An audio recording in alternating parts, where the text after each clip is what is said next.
There's an old saying that the price of freedom is eternal vigilance, and there is some considerable truth to the axiom. In that sense, if you want to defend your freedom of speech, you've got to be perpetually aware to things that might erode it. Second thing that you need to be aware of is asymmetric strategies when individuals have to deal with large corporations, governments, monopolies, this sort of thing. And that can be eloquently summarized as, if you don't stand together, you'll get hung separately. In this fashion, I want to bring your attention to some of YouTube's recent actions. A while ago I instigated a protest against YouTube called YouTube versus the Users. There were 3 parts, part 1, part 2, part 3. All of them had tens of thousands of hits on them. All of them were mirrored a couple of hundred times at least a piece. And if you now type YouTube versus the Users into a search engine, I find nothing on any of the videos at all, despite the tens of thousands of hits, despite the hundreds of mirrors. Right? And I've been in contact with people around the world. Some of them find something, others find nothing.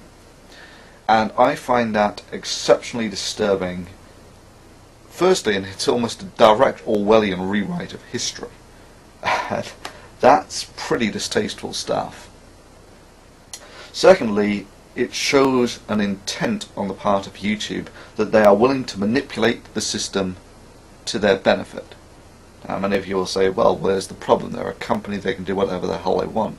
If you don't want to use it, don't use it. No. Influence without accountability is the root of corruption. And you don't have to think long or hard to realize that YouTube essentially has a monopoly on the viral video market, to the point where it would almost be unthinkable that a presidential candidate or a president would start up a video account anywhere else.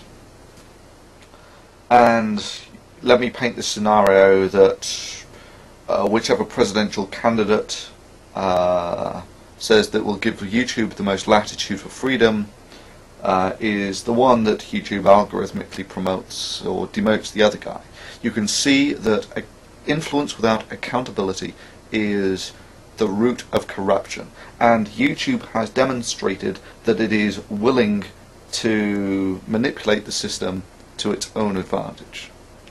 So that's, I see, as a fairly disturbing development. The second is the beta channels. If you get to your beta channel, you'll probably have got this message saying that YouTube has done this to make it more interesting to watch and fun to customize. And doesn't that sound great?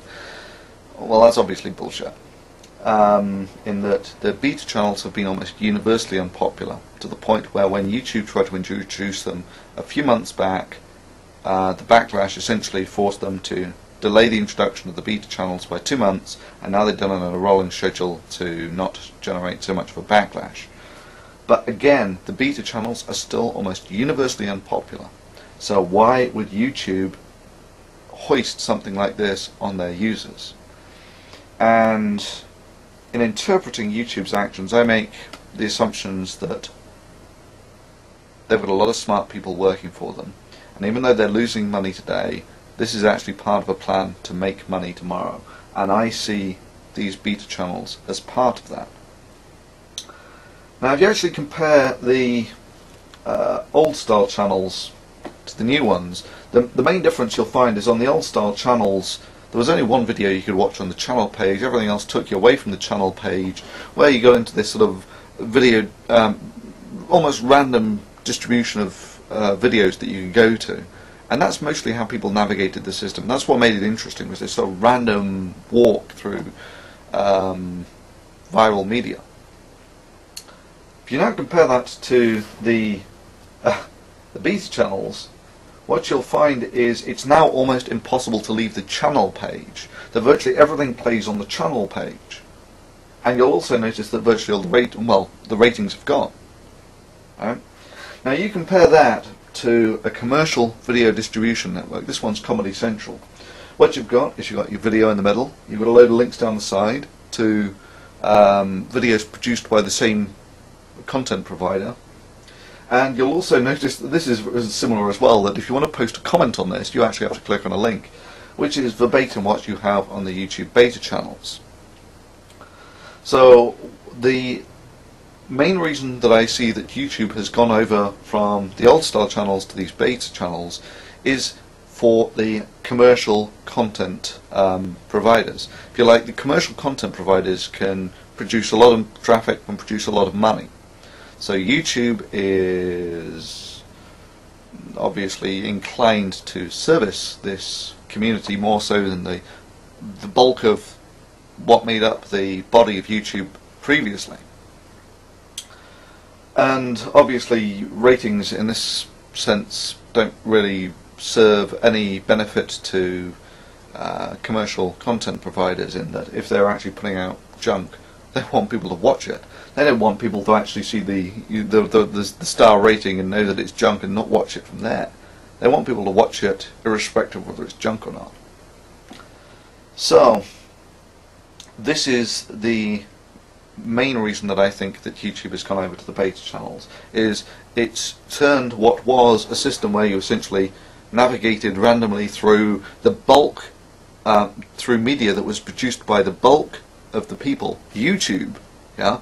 It was media produced by the people, and randomly navigating through that, it's now morphed into what is essentially a commercial video distribution network designed for people watching videos by a relatively small amount of people who produce commercial content. And in that sense, it's more a clone of the Comedy Central homepage. And in this sense, a great irony is fulfilled in that initially it was seen that YouTube was the good guys fighting off Viacom, and now YouTube has essentially turned their system into what Comedy Central is. So now, is any of that really a problem? YouTube's a corporation, it can do whatever it wants, right? Well, yes, it can. However, it does so at the cost of its corporate image, and they put a lot of money into things like corporate image. People like Google, you know, with their motto, "Don't be evil."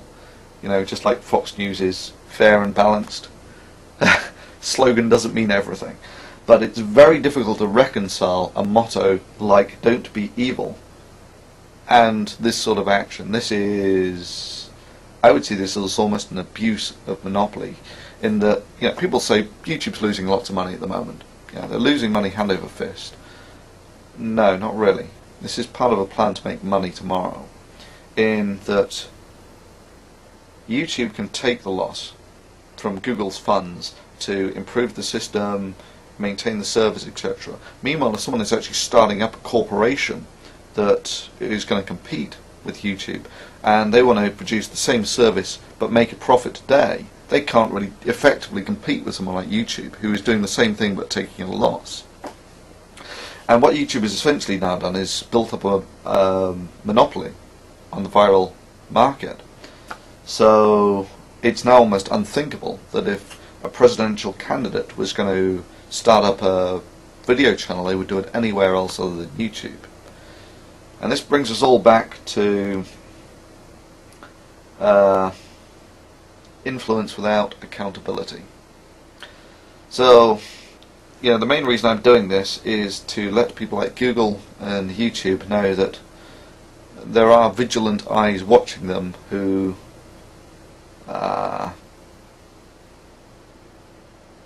recognize the virtues of free speech in our society and what you have to do to defend it. And in this sense, I hope this video rapidly propagates beyond the control of certainly YouTube, in that previously they initially deleted a video like this. They reinstated that video, but they've now sort of removed that portion of history from their search engines. So in many senses, having this propagate beyond YouTube's control is important. And secondly, this is like what we as users can do to generate influence in YouTube. It forces them to make it a fairer and more open forum in order to maintain their corporate image. The second thing is this will hopefully gain the attention of some politicians who will realize that having marshals like Google in charge of virtually the entire information on cyberspace is a dangerous precedent, and that if information that you put out doesn't appear in Google, to a large degree it doesn't exist in cyberspace. So there is a huge amount of influence that Google can have on things, and you're left with the problem of who watches the watchman. There needs to be some accountability there.